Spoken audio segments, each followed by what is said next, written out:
The fire alarm went off at 6:47 a.m. in Building C, but not because of an actual fire. The Apex system had just short-circuited trying to process two identical purchase orders from departments that shouldn't even exist anymore. Double billing, double shipping, double headache. Nobody noticed until pallets started showing up with the same SKU codes stamped twice, one marked Urgent Executive, the other Priority Ops Team. That's when I knew Apex was choking. Not crashing, just clearing its throat in that quiet, ugly way systems do right before everything goes to hell. But I'm getting ahead of myself. Name's Jason Wright, 49 years old, and I've been babysitting computer systems longer than most of these kids have been alive. 2 weeks earlier, I was sitting in my cubicle at 11 p.m., Mountain Dew in one hand and a network diagnostic tool in the other, trying to figure out why Apex had randomly decided that everyone with a birthday in March deserved double overtime pay. That wasn't a glitch. That was Kevin in payroll trying to rig the system again so he could afford his kid's spring break trip. I fixed it quietly, logged it, moved on. That was the deal. I kept Apex breathing, and in return, Titanium Industries let me do my job without the corporate circus. See, I learned something in the Navy that most civilians never figure out. The best work happens when nobody's watching. No team-building retreats where they make you fall backwards into someone's arms. No forced birthday celebrations where you pretend to care about Karen from marketing turning 32. No meetings that could have been handled with a 5-minute phone call. Just me, my systems, and about 15 years of code that looked like it was written by a caffeinated octopus having a breakdown. Apex wasn't pretty, but it worked because I made it work. Every night after the day shift went home, I'd be there with my diagnostics and my coffee that could strip paint, making sure everything ran smooth for the morning crew. I'd patch the little problems before they became big problems, update the security protocols, run the maintenance cycles that kept everything humming. I wasn't flashy, didn't wear expensive suits or drop buzzwords in presentations, never volunteered to give talks at the quarterly all-hands meetings, but I was necessary, whether the suits knew it or not. I was the guy who patched the procurement loop after their digital transformation failed spectacularly. I was the one who built the back end that made HR think they actually understood metrics. I designed the automated routing that fixed shipping delays before customers even noticed. But since I didn't speak at company meetings or wear a tie to casual Friday, the executives forgot I existed. Which was fine by me. I'd learned in the service that the guys who talk the most usually know the least. Better to be the guy they call when everything's broken than the guy who breaks everything by trying to look important. Only the folks on the operations floor knew what I looked like. Sean from logistics called me the ghost in the server room. Rachel from accounting once left me a post-it note that said, "Thanks for fixing the printer again. You're the only reason I haven't thrown this thing out the window." I kept that one on my monitor for 3 years. So yeah, maybe my corporate card had a few charges labeled cybersecurity certification and penetration testing workshop. And maybe I submitted them every quarter like clockwork. But nobody questioned it.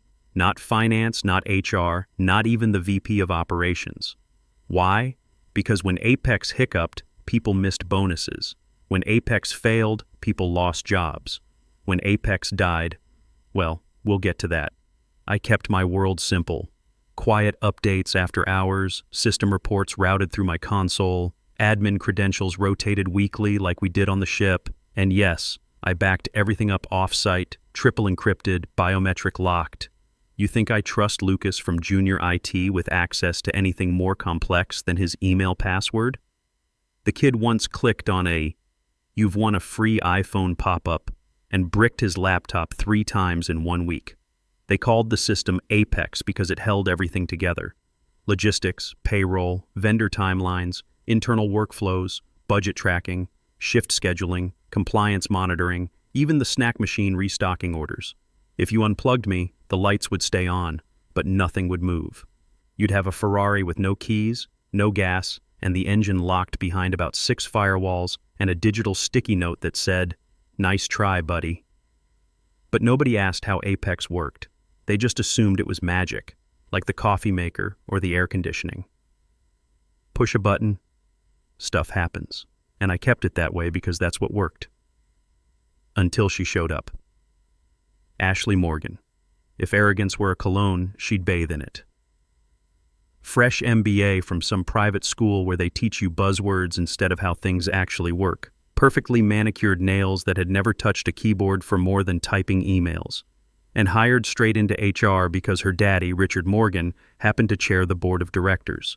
Word around the office was she'd gotten bounced from her last job for trying to restructure the diversity budget into a wine-tasting fund. But here she was, strutting around in heels that cost more than my monthly car payment, asking questions nobody had bothered to ask in 15 years. On her third day, she cornered my supervisor near the coffee machine and asked, "Why is this Jason person expensing $3,200 on penetration testing frameworks?"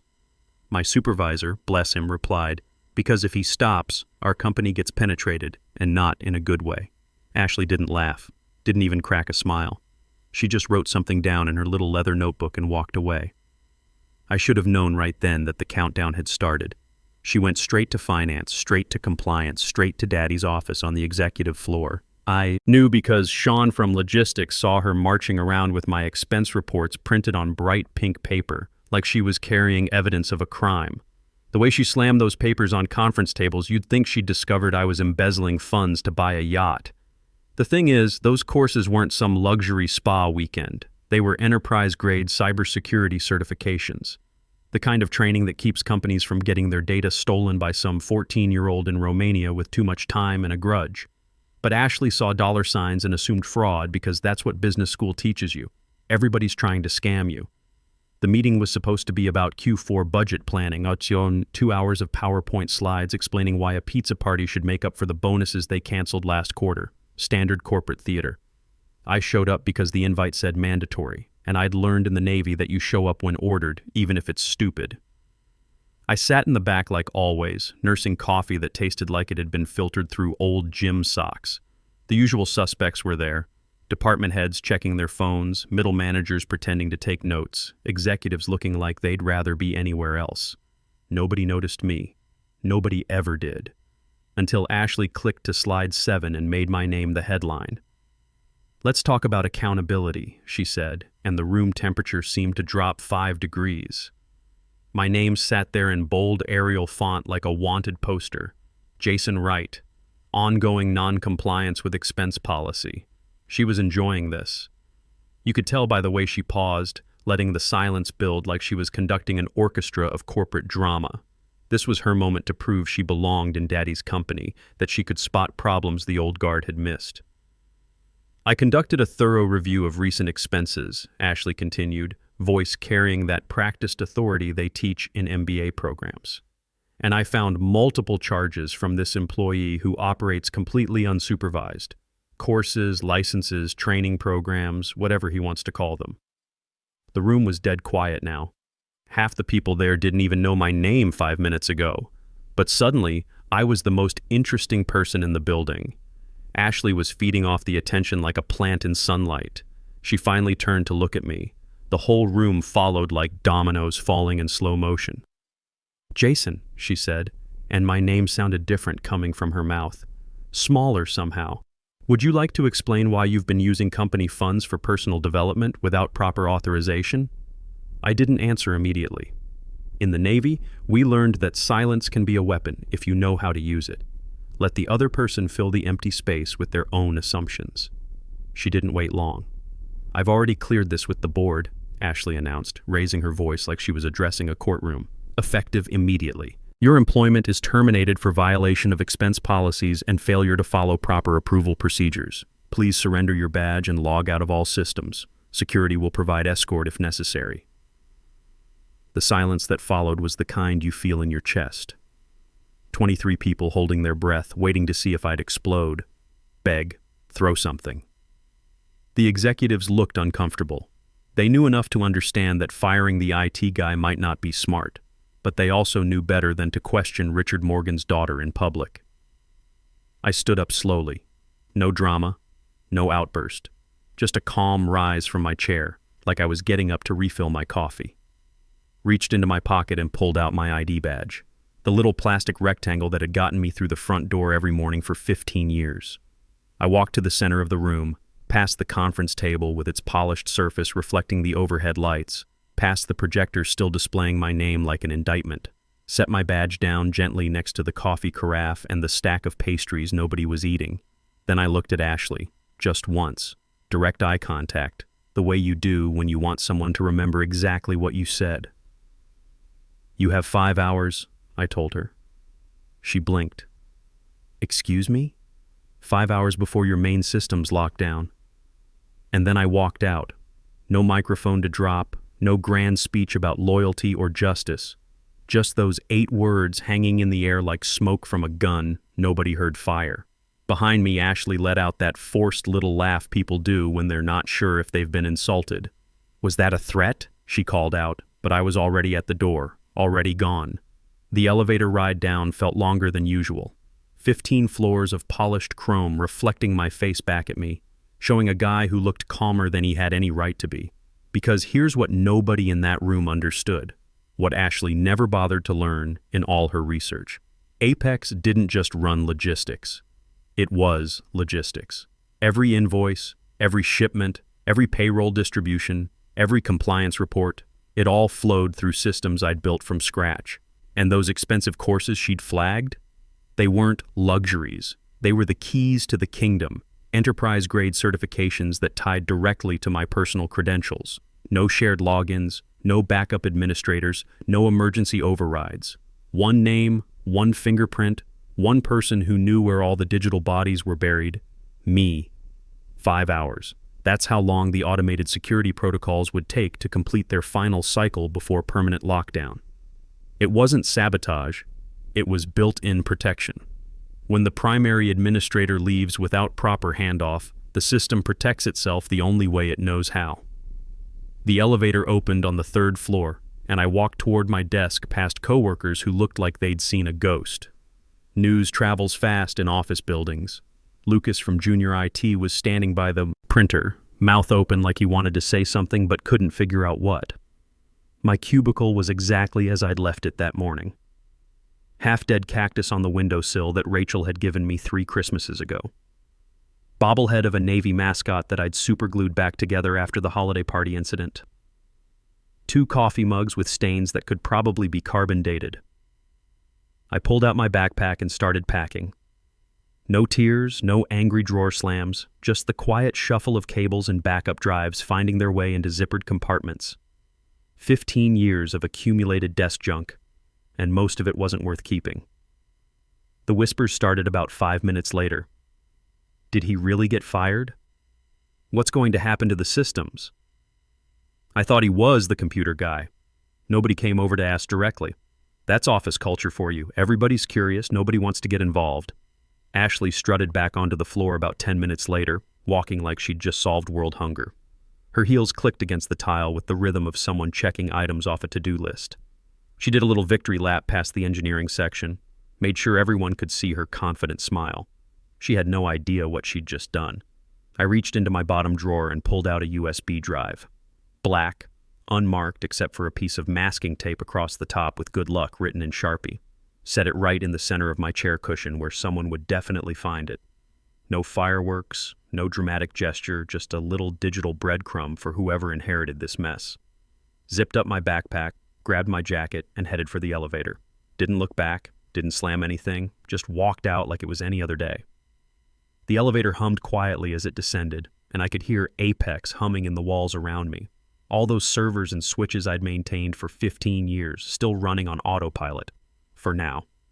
By the time I hit the parking lot, my access badge had already deactivated. I walked past security, past the lobby with Richard Morgan's photo next to the mayor, past that motivational poster that said excellence is a journey hanging next to the fire extinguisher I'd used to stop a server meltdown last summer.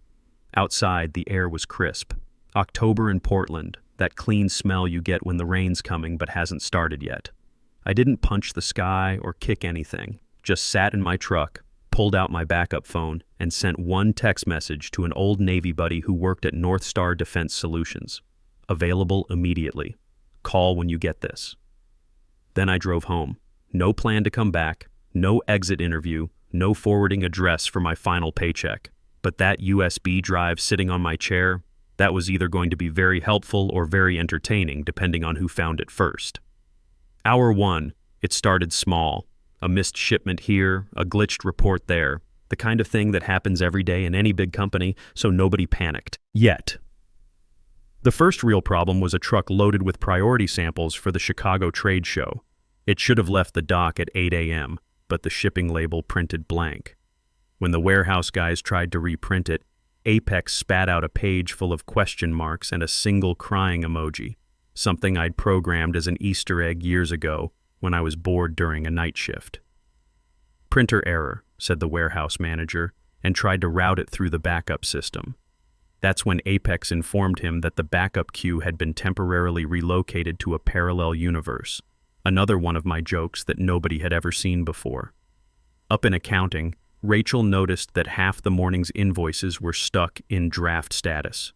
She tried refreshing her screen, then rebooting her computer, then calling AT. Lucas answered on the fourth ring and said he'd look into it, which in junior IT speak means I have no idea what you're talking about. Ashley was in her office, probably updating her LinkedIn with successfully streamlined departmental efficiency or whatever these people write when they fire someone. She had no clue that the first cracks were already showing. Hour 2. Kevin in payroll called down to IT, not panicked yet, but definitely annoyed. Half their disbursements were stuck, the other half had vanished completely. Lucas tried running a diagnostic, got a timeout message, attempted to access the main console, got locked out entirely. When Lucas tried to escalate the issue, Apex bounced back a cheerful red banner, "Access denied. You are not the chosen one." I'd written that during a Lord of the Rings marathon about 6 years ago. Nobody had questioned it because nobody had ever seen it. Nicole from Sales Ops, sharp as a tack and always 2 seconds from quitting anyway, started putting pieces together. She walked over to Lucas's desk and asked, "Didn't Jason handle all the Apex stuff?" Lucas nodded, sweating a little. "Yeah, but I mean, it's just software, right? Can't be that complicated." Nicole stared at him. "When's the last time you successfully logged into the main system?" "Well, Jason always..." Lucas trailed off as he realized he'd never actually had admin access to anything important. Somewhere in the building, Sean from logistics was discovering that his entire morning schedule had been replaced with a gif of a raccoon setting a dumpster on fire. Definitely one of mine. Hour 3. Ashley was holding her weekly change acceleration meeting, still pretending everything was normal. Just some minor hiccups, she told her team, flipping through her notes like she had everything under control. Growing pains from legacy systems. Let's not catastrophize minor glitches. Those exact words would later be printed on coffee mugs by several bitter employees. Meanwhile, the first customer complaint came in. A major distributor in Seattle hadn't received their automated restock notification, and their warehouse was sitting empty. When customer service tried to check the order status, Apex showed them a spinning wheel that said, "Searching for meaning in a meaningless void." I'd been having a philosophical period when I wrote that one. Nicole had given up trying to work through the system crashes and walked straight to facilities. "I need a key to Jason's old office," she said. "Why?" asked the facilities manager. "Because our entire operation is falling apart, and he's the only one who knew how to fix it." She found my office locked down tight. Not just locked, sealed. The electronic lock was flashing red, and the keycard reader was displaying "Nope" in cheerful green letters. That's when she called my cell phone. Got my voicemail. "Hi, you've reached Jason Wright. I'm currently unavailable. If this is regarding Apex, please refer to the documentation I submitted 6 months ago. If you can't find it, check with HR. They're very thorough about reading important emails." Hour 4. Legal tried to access compliance reports for a vendor audit due the next morning. Apex responded with a spinning wheel, then displayed that raccoon and dumpster fire gif again. I really was fond of that one. The CEO, who'd been blissfully unaware of the growing digital hurricane, finally got dragged into the mess when his calendar app failed to remind him about an earnings call. He walked into an empty conference room. No prep notes, no CFO, no agenda. Just 5 spinning chairs and the growing realization that something was very wrong. He stormed down to what had become the Apex Crisis Management Center, formerly the break room, now filled with laptops and increasingly desperate IT contractors. "Where's the backup?" he demanded. "There are snapshots," Lucas stammered, "but they're partial. The main system access was tied to Jason's credentials. So call him." We tried. He's not answering. Ashley, who'd been hiding in her office for the past hour, finally made an appearance. "It's not permanent," she said, voice higher than usual. "We can rebuild it, patch it. It's just software." The CTO, who hadn't spoken up all year, actually laughed. It wasn't a happy sound. "You can't patch this," he said. "Jason didn't build a program. He grew a digital nervous system. And you just severed the spinal cord." Hour 5. By 2 p.m., 3 different consulting firms had been called in. One sent a guy named Chris, who kept calling the servers bro and left after 20 minutes. Another tried to brute force their way through an old maintenance port. Apex responded by shutting down all non-essential operations and sending a company-wide Slack message, "Unauthorized access detected, implementing enhanced security protocols. Have a great day." The third firm took one look at my system architecture and quoted $500 an hour with no guarantee of success. That's when someone found the USB drive I'd left on my chair. Lucas plugged it into his laptop and it immediately played a 10-second video of me waving goodbye. Then it wiped itself clean and displayed a single message. "You had 15 years to ask how it worked. Now you have 5 hours to figure out how to live without it." The room went completely silent. Ashley's father, Richard Morgan, finally made his appearance in the crisis room, took one look at the chaos, one look at his daughter's panicked face, and asked the question everyone had been avoiding. "Can we get Jason back?" Nobody answered, because by then it was too late. Apex had gone into full lockdown mode, and the only person with the keys to restart it was driving home in his pickup truck, probably listening to classic rock and wondering what his new job at North Star Defense would be like. That night, while Titanium Industries was hemorrhaging money and dignity in equal measure, I was sitting in my kitchen reading job offers. Turns out word travels fast in the defense contractor world, especially when you're a former Navy IT guy with security clearance and a reputation for keeping critical systems running. My phone had been buzzing since about 3 p.m. Old shipmates who'd heard through the grapevine that Jason Wright was suddenly available. Recruiters who'd been trying to poach me for years but never had a chance because I was loyal to Titanium. Company executives who understood the difference between expense reports and investment in infrastructure. The best call came from Captain Rodriguez at North Star Defense Solutions. We'd served together on the USS Portland back in '98, back when computer networks were held together with prayer and Ethernet cable. "Right," he said without preamble. "Heard you just became available. We've got a position heading up cybersecurity for the Pacific Northwest contracts. Salary's about 40% more than whatever Titanium was paying you, plus security clearance bonus, plus stock options. You interested?" "When do I start?" I asked. "Yesterday would be good. Tomorrow works too." While I was having career opportunities dropped in my lap, Titanium Industries was discovering what life looked like without a central nervous system. Richard Morgan had called an emergency board meeting for 8 p.m., and by all accounts it was not going well. The CFO had printed out a color-coded breakdown of the day's losses: $127,000 in missed shipments, $89,000 in delayed invoicing, $45,000 in overtime for people manually trying to do what Apex used to handle automatically. And that was just day 1. "How long to rebuild the system?" Richard asked the room. The CTO, who'd been brought out of semi-retirement for this crisis, didn't sugarcoat it. 18 months minimum, $2 million. And we'll never replicate what Jason built because nobody documented his process improvements from the last decade. Ashley, who'd spent most of the afternoon hiding in her office, finally spoke up. "It's just software. We can hire programmers." The silence that followed was the kind you feel in your bones. Richard Morgan looked at his daughter like he was seeing her for the first time, and what he saw wasn't impressive. "Ashley," he said quietly, "you fired the one person who kept this company running because you thought he was wasting $3,200 on training.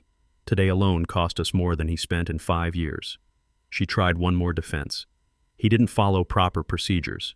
He never got approval for those courses." The head of finance slid a folder across the table. Every single expense was pre-approved by the previous HR director. They're all under budget, all documented, all legitimate business expenses. You just never bothered to read the approval chain. That's when they found out about the 6 months of emails I'd sent to Ashley, trying to schedule handover training sessions. All marked as read, none ever answered. All with subject lines like critical system documentation, response requested, and Apex admin training, scheduling required. Turns out Ashley had been auto-deleting emails with technical keywords because she thought they were spam. The final nail in the coffin came when legal pulled up the recordings from the termination meeting. In most states, companies record disciplinary meetings for liability protection. Watching Ashley's smug performance while knowing what came after apparently made several board members physically uncomfortable. She destroyed 15 years of institutional knowledge because she couldn't be bothered to understand what she was looking at, said the head of operations. Richard Morgan, to his credit, made the only decision he could. Ashley, you're taking an extended leave of absence, effective immediately. But Dad, effective immediately. 3 weeks later, Ashley Morgan quietly resigned to pursue opportunities in consulting. Last I heard, she was selling real estate in Scottsdale and telling people she used to work in tech. Meanwhile, I was settling into my new office at North Star Defense, where they actually understood the value of keeping critical systems secure. My first week, I prevented a cyber attack that would have compromised a $50 million contract. My second week, I streamlined their logistics network and saved them about 20 hours of manual processing every day. The respect was immediate and obvious. When I said we needed upgraded security protocols, they cut a purchase order the same day. When I recommended additional training for the IT staff, they asked how much and how soon. When I mentioned that I'd learned some interesting lessons about system dependencies at my previous job, they asked if I'd be willing to present to the board. It's amazing how much easier work becomes when people trust your expertise instead of questioning your motives. Titanium Industries, meanwhile, was slowly bleeding to death. They hired 3 different consulting firms, each one more expensive than the last. The final rebuild took 20 months and cost $2.4 million. The new system worked, technically, but it was like replacing a custom-built race car engine with parts from AutoZone. It ran, but it didn't run well. They lost 2 major contracts during the transition period. Their biggest client, tired of delays and excuses, moved their business to a competitor who could actually deliver on time. Revenue dropped 18% the first year after I left. 6 months after the Great Apex meltdown, Sean from logistics called me at my new job. "Jason," he said, "I just wanted you to know something. That USB drive you left? Lucas finally told us what was on it. The goodbye video was perfect, but that wasn't the best part." "What was the best part?" I asked. After the video played, it displayed one last message. "I tried to teach you, but you were too busy to learn. Good luck teaching yourselves." Then it deleted everything and played, "Take this job and shove it." Lucas almost cried laughing. I hadn't planned that musical touch, but Lucas had apparently added it himself after finding my old iTunes library on the shared drive. Kid had more sense than I'd given him credit for. "How's the new system working out?" I asked. Sean laughed, but it wasn't a happy sound. "Let's just say everybody knows your name now. Half the people here would vote to make you Employee of the Year if you still worked here. But I didn't work there anymore, and I wasn't looking back. At North Star, I was building something better, something secure, something scalable, something designed by people who understood that good systems are built on trust and expertise, not corporate politics and ego. Sometimes the best revenge isn't destruction. Sometimes it's just walking away and letting people discover what they had and what they threw away, all by themselves. They had 15 years to appreciate the value of quiet competence. Instead, they chose to trust arrogance over experience, politics over performance, credentials over capability. Me? I chose to work somewhere that understood the difference. And Ashley? Well, I hope she's happy selling houses in Arizona. I hear the real estate market is very competitive down there. Should be perfect for someone with her particular skill set.